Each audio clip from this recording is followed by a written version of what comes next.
Horror is a very notable genre. It has been known for its plots, effects, and good actors. Most people today say these movies have gone downhill, and for the most part, I agree. While doing my research, it shows a lot on how this genre was supposed to appeal to adults and now has deformed into appealing to teenagers. The largest difference is the gore and how these special effects have changed from the good old chocolate syrup to the CGI effects, and I'm here to talk about the evolution of special effects in horror. Now, if you haven't figured it out already, there will be blood, so viewer discretion advised. Blood and gore have been put into media plays and all sorts of things. One of the earliest ways was in plays written by William Shakespeare. They would use a sheep's bladder full of blood, and when they were stabbed, the blood would drain out of the bladder and splatter, that rhymed, onto the stage, making it look like the actor was actually stabbed. But we aren't talking about plays, we're talking about films, so let's switch over to the old horror films, starting with the infamous slasher films. Here we're going to start with a great classic film, one of Hitchcock's films. Of course, we have to start with the famous shower scene from the film Psycho, made in 1960.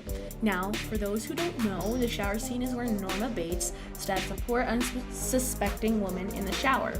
This blood effect was actually used by using chocolate syrup. And I'm not kidding you.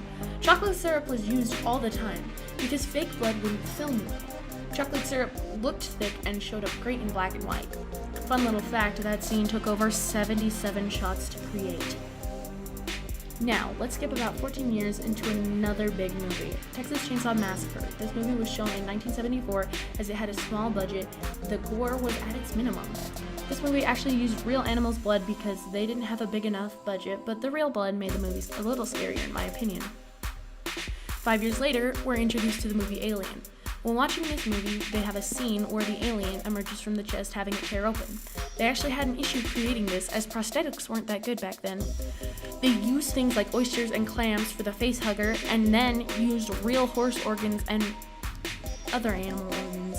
They used staged blood that was pumped through the fake chest nailed down to the table. The effect, I might say, is pretty awesome. In the 1980s, there was a ton of gory films. Most got censored in the UK due to too much blood and guts. This is when the zombie craze hit, and it hit hard in Italy.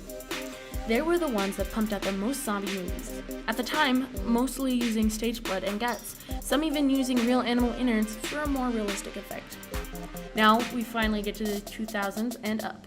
After the 1980s, there were some really good movies, and we also got Tron in 1982, which is the first film to have a CGI character named Bit.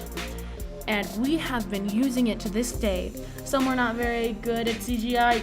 The Star Wars prequels. Oh, sorry, I got something in my throat.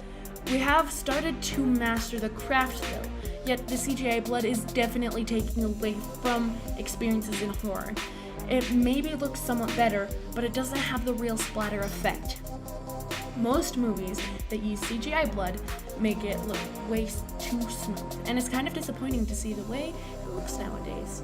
No longer will the boom headshot zombie moments look so realistic. Shame.